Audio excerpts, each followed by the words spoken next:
suggestive motives to everyone she met. Mr. Bingley had shown himself to be constant and true, and would no doubt prove to be an able protector. Elizabeth thought he would not tolerate any foolishness from his sister.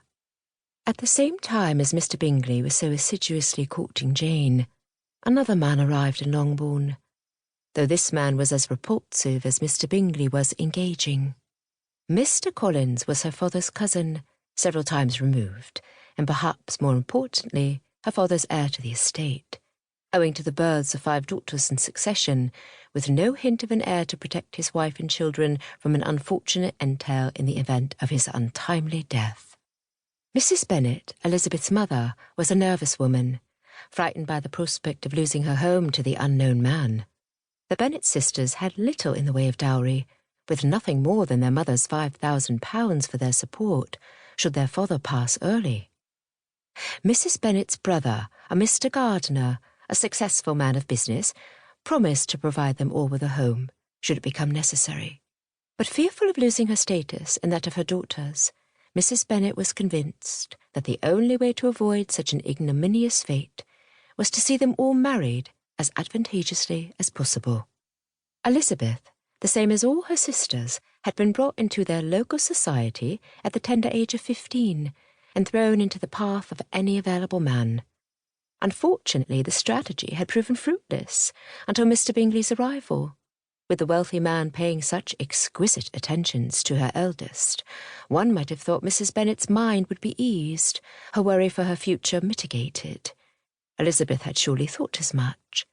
What she had not counted on, however, was the lure of having a daughter married to Longbourn's heir, thereby enabling her to live out her life on the estate, which had been her home for almost 25 years.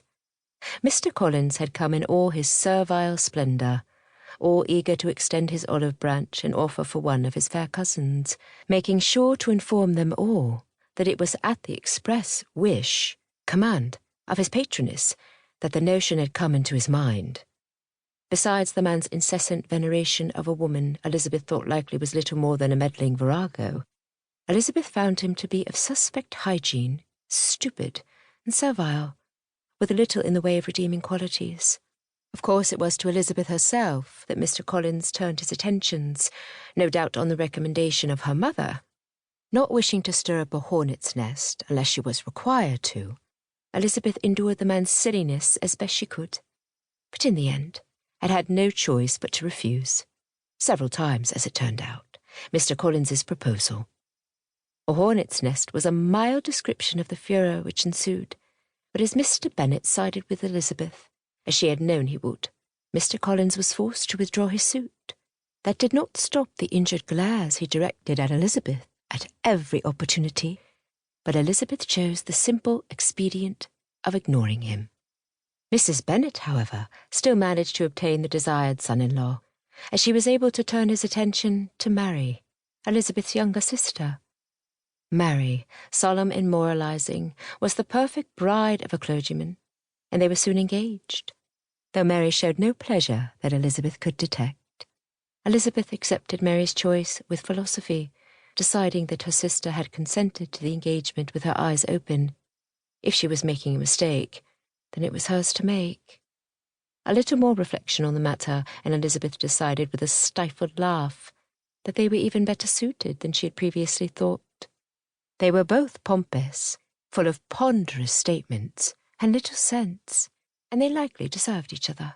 But Elizabeth learned that Mr. Collins also possessed a vindictive side. Though at first the matter did not give her the slightest concern, it was at Mary's wedding breakfast that she made this discovery.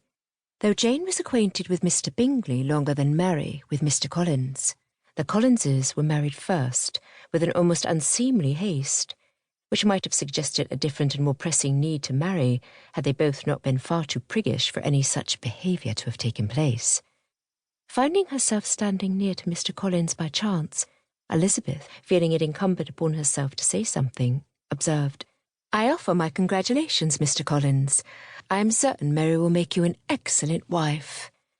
Mr. Collins, who had hardly spoken a word to Elizabeth since his failed proposal, looked away. Then, however, a thought seemed to come to him, and he turned back to Elizabeth. "I am certain she shall," said he.